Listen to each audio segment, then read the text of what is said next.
Hi everybody, Tex-Mex here. Thanks for joining me for another video. Today we're taking a look at the Colt MK III Trooper. I assume that means Mark III Trooper, but I'm not sure. This is a beautiful 6-shot 357 Magnum revolver that I just got my hands on. A friend of my wife's inherited a handful of firearms a few years back, and I helped her by going through them, cleaning them out, teaching her how they functioned, how to clean them, and taking out a couple of them to shoot to make sure that they were working okay. And this was one of them, and she's given it to me here so I can use it for this video. It is a beautiful medium frame 357 Magnum. It was Colt's J frame, at least Colt's version of the J frame. I don't think it would be the same as a Smith & Wesson's J frame, because they call it a medium frame revolver, although technically it's medium to large. The only thing I have to compare it to is a Model 19 Smith & Wesson that I have right here, and I'll put them side by side in a sec, but it seems to be close to that, maybe a little bit beefier as far as the cylinder goes, and obviously the Model 19 is a K frame. So these MK3s or Colt Mark III Troopers, they started making them back in 1969. They were the first revolver to have a transfer bar lock system. So that was very interesting when I researched this particular model. It's not the Colt Trooper. The Trooper is an older model. This is the MK3 or the Mark III Trooper. What the transfer bar lock system means is that the trigger has to be pulled all the way to the back for the hammer to make contact with a primer in the cylinder. Now, Colt makes a lot of beautiful revolvers. Most people know the Python, the Anacondas, and the old Pythons. They had to be hand fitted, which is one of the reasons they were so expensive. Very well made, hand fitted pistols or revolvers. Well, I guess the pistols are revolvers, and they were very expensive. And I think that's why Colt eventually stopped making them, because they were just so labor intensive to make. And the MK3 was a model that was later made on to be a little less expensive, easier for them to put together. They had some differences. They changed the springs from flat springs to coil springs, which are easier to manufacture and easier to assemble. They started using sintered metal technology. Now, some people have compared sintered steel to, say, MIM type production of steel. From my research, I don't think that's exactly right. Sintered steel is a little bit different, but either way, I think it was supposed to be a more economical way for Colt to produce some of the parts instead of having to forge them all individually. Now, this is a 4-inch model. And one of the interesting things about these Colts, I mean, this doesn't really matter a whole lot, but is that most cylinders in most revolvers, at least most modern revolvers, tend to rotate counterclockwise. If you're holding the pistol and you're looking at the cylinder, it's going to rotate you this way. So this round will be the next one that'll come up to get fired. For these Troopers, they rotate clockwise. So not a big deal, but just a little interesting fact there I thought you might like to know. Now, this particular handgun doesn't look like it had been fired much. It's in great condition. Now, this revolver is a single double action revolver, which means that, well, here, let's check it real quick. You can see that it's empty. And to open the cylinder, you just pull this back here and the cylinder drops out. So you can fire this in double action, which means you could just pull the trigger to actuate the hammer, or in single action, which will give you a much lighter trigger pull, and you just fire it like that. Yeah, that's a really light trigger. It's very, very crisp. Oh yeah, that's nice. Just like this Model 19 that I've had for a long time. I've always been a big fan of the Model 19. I like this longer barrel because it makes it quite accurate for me. I can hit out to about 25 yards and keep really, really tight groups. I don't think I'll be able to keep it quite as tight with a 4-inch, but I'm very excited to fire this firearm.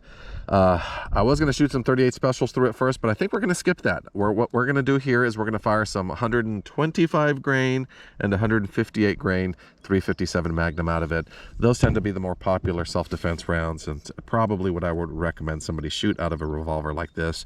I know some people will say, especially with the old K frames, that because of the potential for wear on the forcing cone, that they would recommend that you use 158 grain or heavier rounds through these types of revolvers.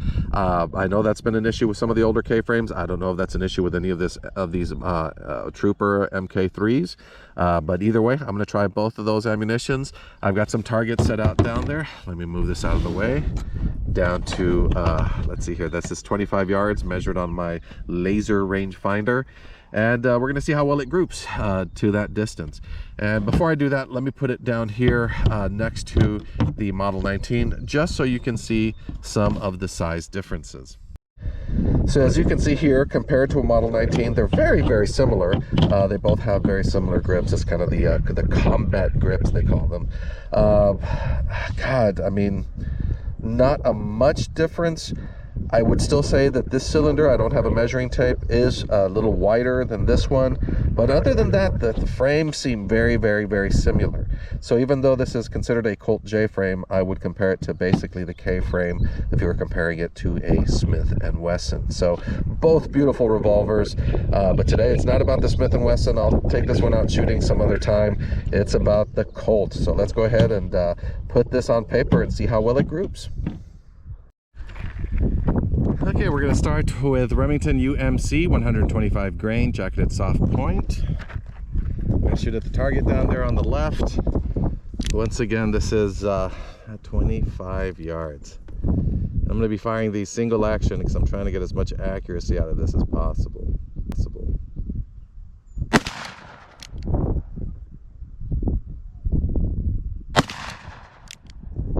Boy, that's a little bit of a kick.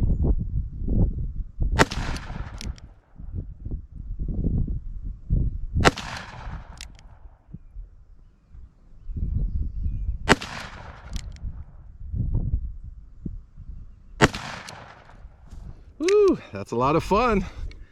So let's go, I'm gonna let this cool off just a little bit, and then we'll load up the other ammunition. And now we're gonna move on to the American Eagle 158 grain, jacketed soft point. And I don't know if you've been able to see, I do have a little orange up here. I actually added that. That's an orange nail polish.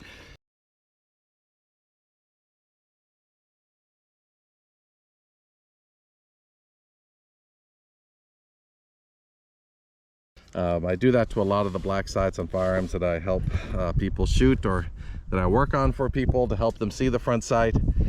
And it does help quite a bit, especially when you have a black background. So once again, 25 yards, single action, target on the right.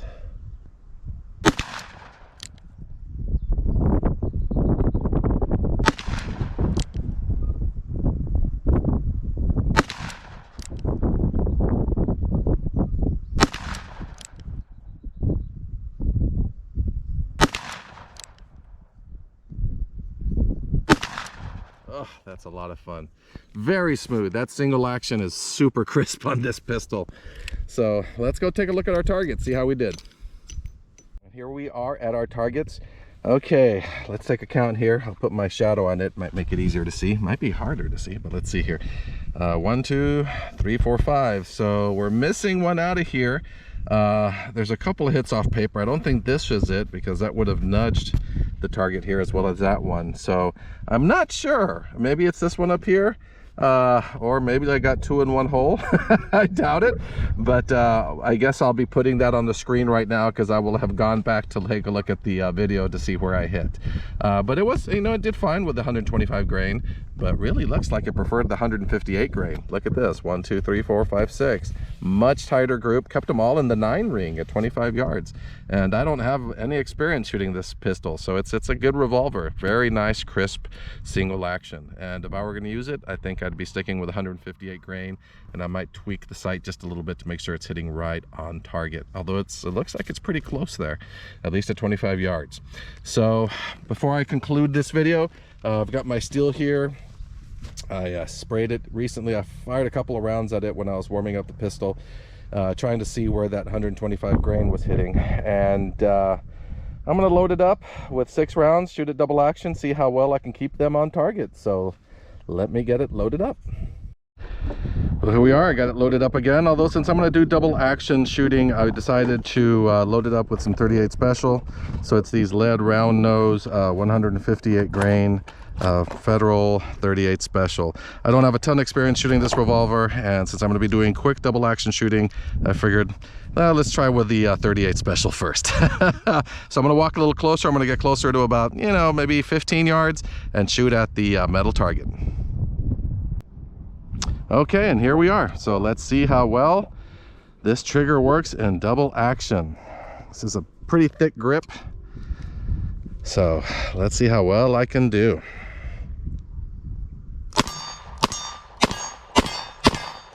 Oh yeah, that is super smooth. What a wonderful revolver.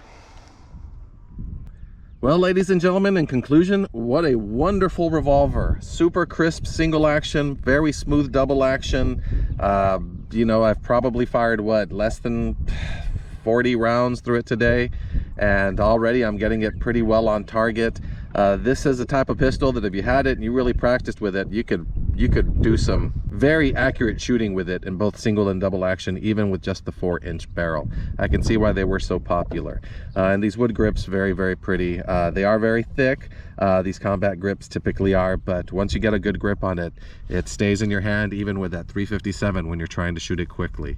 So, beautiful revolver, fun day shooting. As always, thanks for watching, you all. I hope you enjoyed this video, and I will see you in the next one.